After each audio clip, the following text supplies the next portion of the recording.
Good afternoon.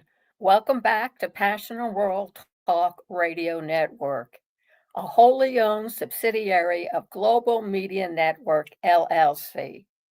Educate, enlighten, entertain, and let's not forget mindfulness. In today's episode of Lest We Forget Historical, we are going to talk about segregation. But before we enter that blurred line that has now been created by the current administration, please think about Animal Farm, which says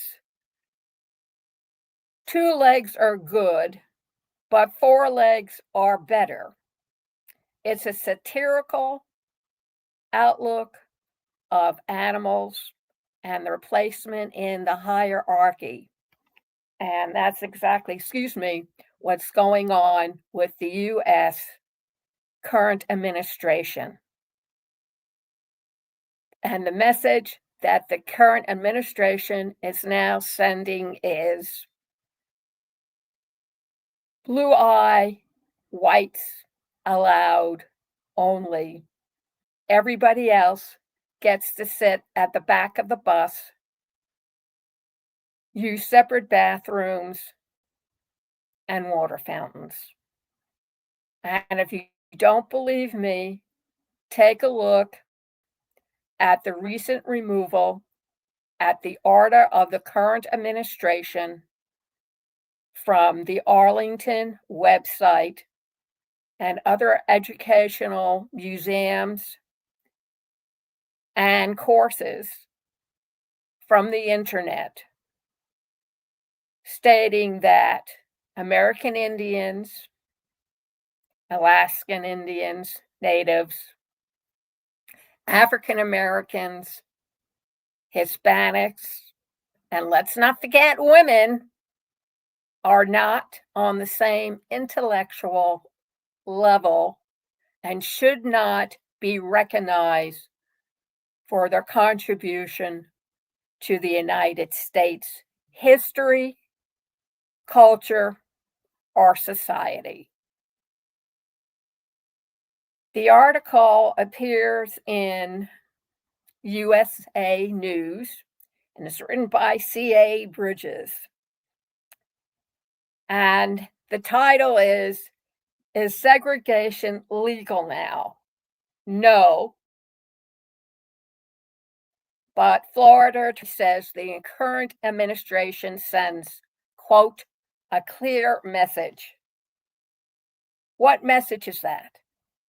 The current administration no longer requires the explicit prohibition of segregated facilities such as restaurants, waiting rooms, and drinking fountains in new government contracts, according to a February memo from the United States General Services Administration. This act repeals a 60-year-old executive order signed by President Lyndon B. Johnson. The memo goes on to state that contractors are still subject to laws and civil rights, and non-discrimination and segregation remains illegal under U.S. law. But Attorney Ben Crump said in a post on X that this change sends a clear message. Two legs are good, but four legs are better. Keep that in mind. Since the current administration has re-entered the White House, he has waged a war on diversity and inclusion programs in the federal government, which sends a very large ripple effect into the rest of the country that puts us back at least 60 years, if not clear back to the war between the states, as the South fondly called the Civil War. This week, the University of South Florida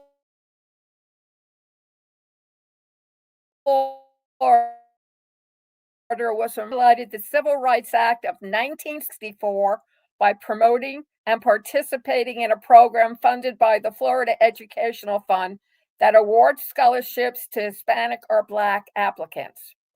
Is this what they call reverse segregation? Because it certainly sounds that way to me. It's like the only people, and this is my opinion, who are allowed to be singled out are white males with blue eyes. And I guess if they had blonde hair, that would help too. Discrimination on the basis of race, color, and national origin will not be tolerated, the letter said. Really? Opinion. That's odd, because the way the current administration has appointed the people to serve in their cabinet, that's exactly what they did.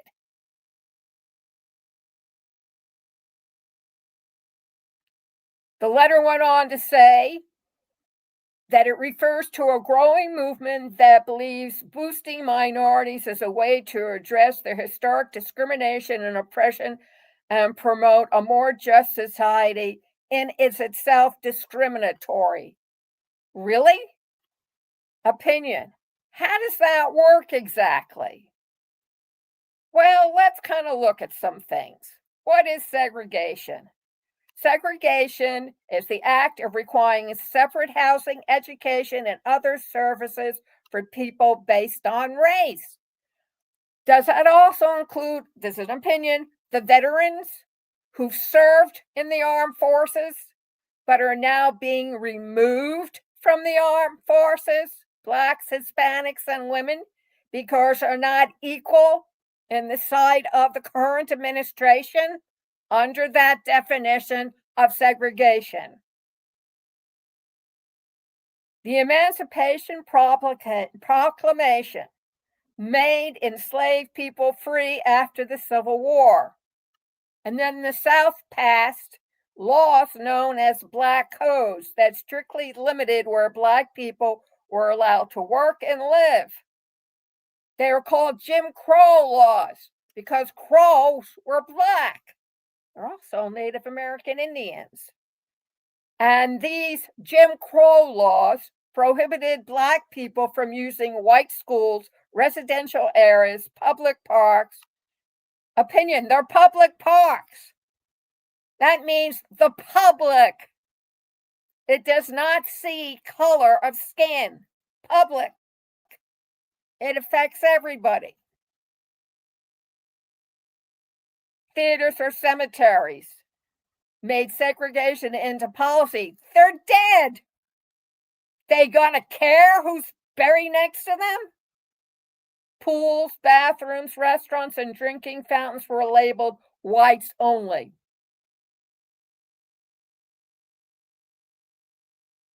In 1875, Congress passed a law outlawing discrimination, but it was overturned by the Supreme Court 1883. Opinion. Shame on them. Then, 13 years later, the Supreme Court overturned its previous decision and ruled in Plessy versus Ferguson that segregation was constitutional, establishing the idea of separate but equal. 2 legs are good, but 4 legs are better. For over a century, Black people faced systemic barriers in housing to keep them out of, quote, good neighborhoods.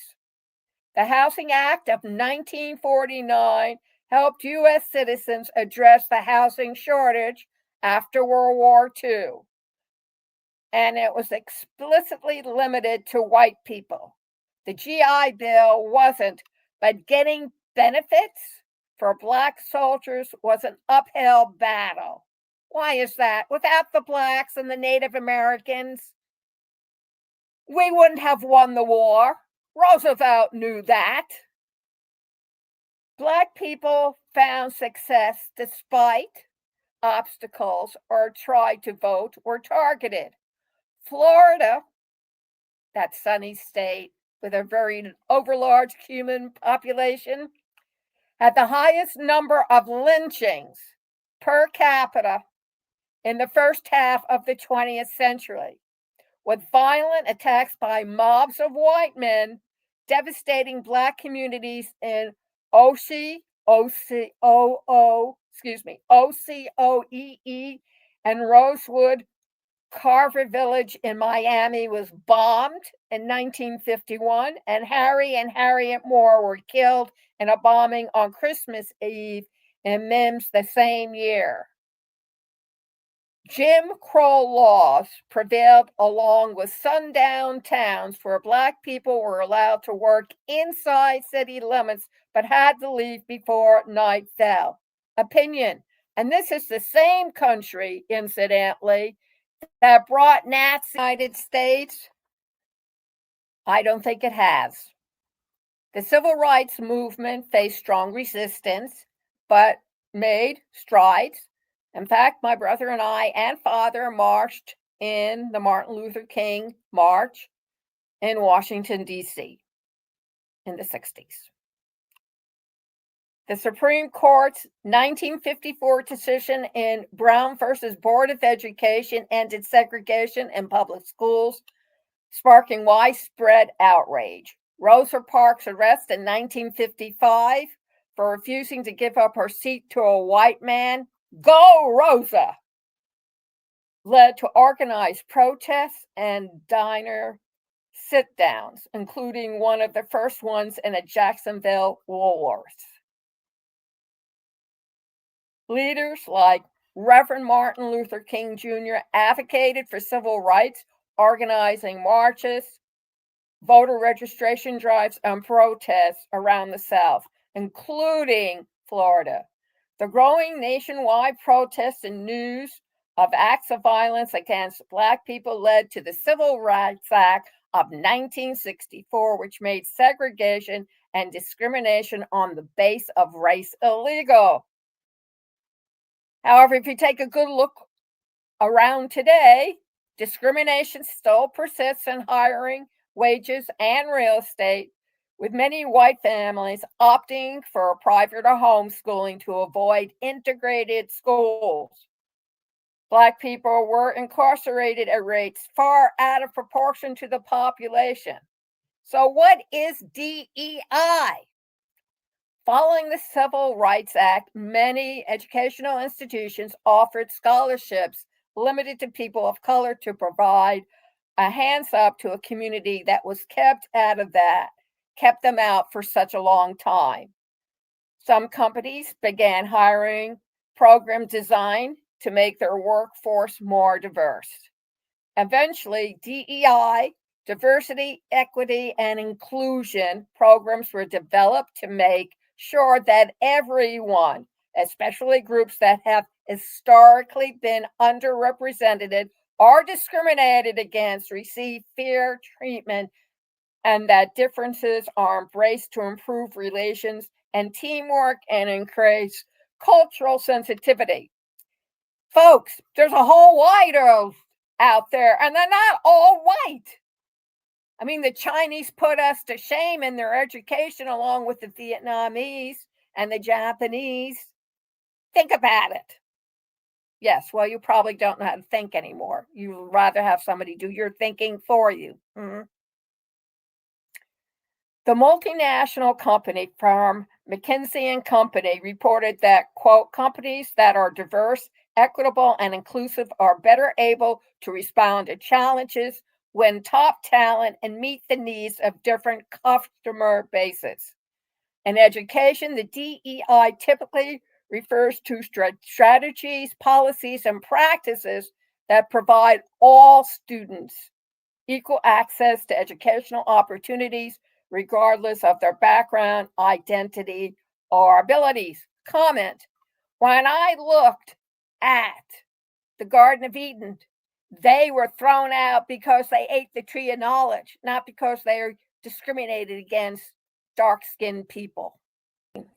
That the DEI programs prioritize candidates of diverse race, ethnicity, and gender to the exclusion of more qualified candidates and treat them as anti-white, anti-male, ideologically driven policy that surface racial discrimination against white Americans. Comment, that's not true.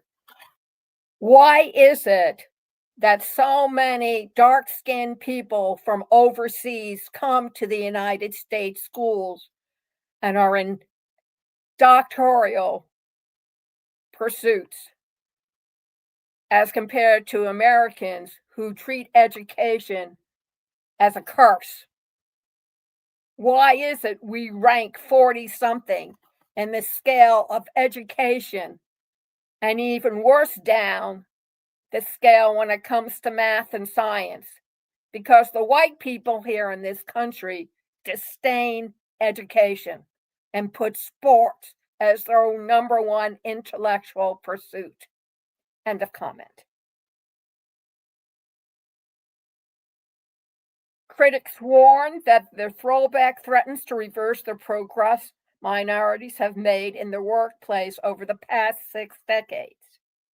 So the question is the current administration legalizing segregation? 2 legs are good, but 4 legs are better.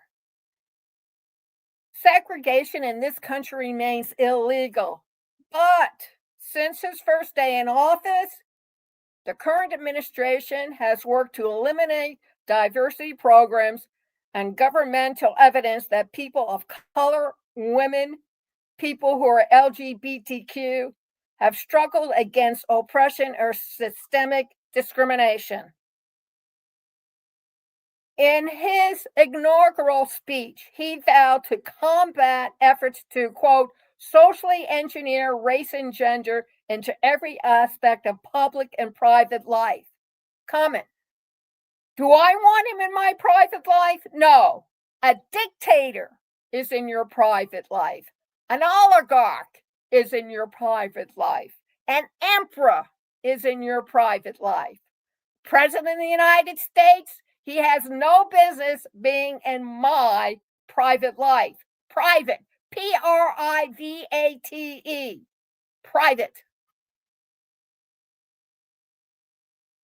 Since he has come into his office, the current administration has issued an executive order calling for the elimination of all federal DEI programs and employees, and asking federal workers to report any effort to disguise diversity programs by using coded or imprecise language, with penalties for people who do not. Comment, Hitler did that in Nazi Germany by telling their children that they will receive extra food and rations if they reported in their parents. 1984 says the same thing. Come on, people, wake up. The Office of Personnel Management sent out a memo on January 21st, directing all agencies to take down all outward-facing media of diversity and inclusion offices. Is the current administration afraid that maybe somebody and his ancestor has married a Jew like they found out with Hitler? Is he afraid of that? The current administration has threatened to investigate companies. He's also revoked the Equal Employment Opportunity Executive Order signed by President Lyndon B. Johnson in 1965 that ensures equal opportunity for minorities, and directed federal contractors to take affirmative action to stop discrimination at their firms as a pledge to create racial equality. The 1965 order is now deleted from the Department of Labor's website. You can't get rid of a law just by deleting it. If you really want to find it, and those with the Dewey Decimal System can and will, they'll find it. That's something that the current administration doesn't understand. Unfortunately, comment, when I was a kid, I was bullied and picked on, and I learned how to handle it. Nice try, big boy. The Justice Department, an oxymoron, issued a freeze on new civil rights legislation. and litigation. The current administration froze litigation and is reconsidering agreements negotiated to overhaul local police departments, including those from high-profile fatal incidents involving law enforcement, such as the murder of George Floyd in Minneapolis, the killing of Breonna Taylor in Louisville, and the beating death of Tyre Nicholas in Memphis that sparked national protests. Under the Secretary of Defense, Pete Hegseth, Identity Month celebrations such as Black History Month was canceled. References to notable Black people, Hispanic people, Native Americans, women, and LGBTQ plus people have been scrubbed from websites for the Department of Defense, all military branches, the U.S. Army Corps of Engineers, the Arlington National Cemetery, and more. In some cases, keyword searches used to flag content cast too wide a net and unrelated items such as photos of the Enola Gay, the B-29 bomber that dropped an atomic bomb on Hiroshima, were tagged for removal. Other educational resources or references to celebrated soldiers, such as the Tuscany Airmen, Major General Charles Gavin Rogers, the highest ranking Black soldier to receive the Medal of Honor, ball player Jackie Robinson, and the Navajo Cold Talkers were restored after public outcry. This current administration doesn't understand if it wasn't for those people, he wouldn't be in the White House right now. Know your history. On March 20th, the current administration signed an executive order to dismantle the Department of Education, created in 1979 during the Carter administration to unify federal education programs under one roof and ensure equal access to quality education to all students. That's why he's getting rid of it, folks. 2 legs are good, but 4 legs, they're better. He said that funding for low-income and marginalized students would continue, but the department had already been ordered to seize all DEI-related programs. Curriculums, admissions, or hiring policies or face loss of funding. That's what he's using to bully his way at all the top colleges and universities in our countries.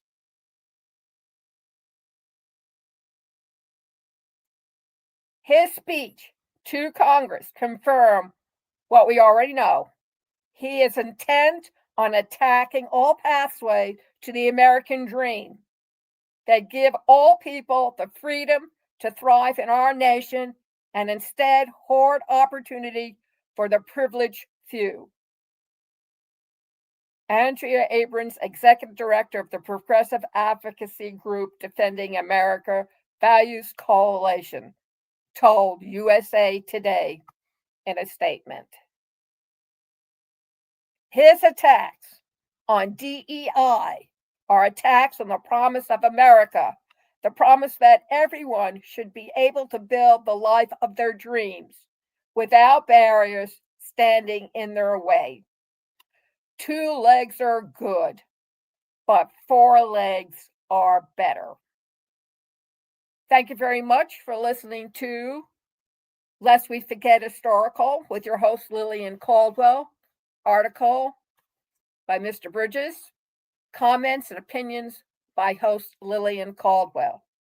You can see and hear this Lest We Forget podcast all over again by going over to passionworldtalkradio.com.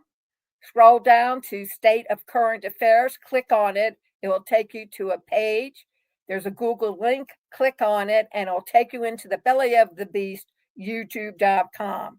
You can also hear the audio on our blog, passionateworldtalkradio.com/blog. This podcast, like all of our podcasts, are supported and sponsored by Conscious Research Solutions, a research assistant at your fingertips. Check us out. Research made simple. PassionateWorldTalkRadio.com/research Research Made Simple blog. You receive a 15-minute free consultation. And why would you use somebody like us to help you with the research? Research is a pain. It takes time. You may not know how to do it. You may not go, how about taking notes? And then taking all that information and putting it together may be a hassle. And we take the hassle out of everything. passionandworldtalkradio.com/research made simple. Or check out our Facebook page, facebook.com/conscious research solutions. And read up. It may save you some time and maybe convince you you need to go to an expert. And also, Ruby AI. Check out my website, aiwithlillian.com. It will take you into the belly of the beast of Ruby.ai with testimonials from satisfied customers, everything that this artificial intelligence app can do for you, plus the fact that you might as well join in and on the bandwagon because AI is not going away, folks. aiwithlillian.com. And please come and visit us. And while you're there, make a donation. Do you want these type of programs? I'm sure you do. LinkedIn.com told me that special reports, Lest We Forget Historical, and Scam Damnation for 1 week received 21,947 people who listened to the podcast and read the blog. So think about it. One-stop news shopping at passionandworldtalkradio.com. Voices of the people, united we roar. Have a great weekend.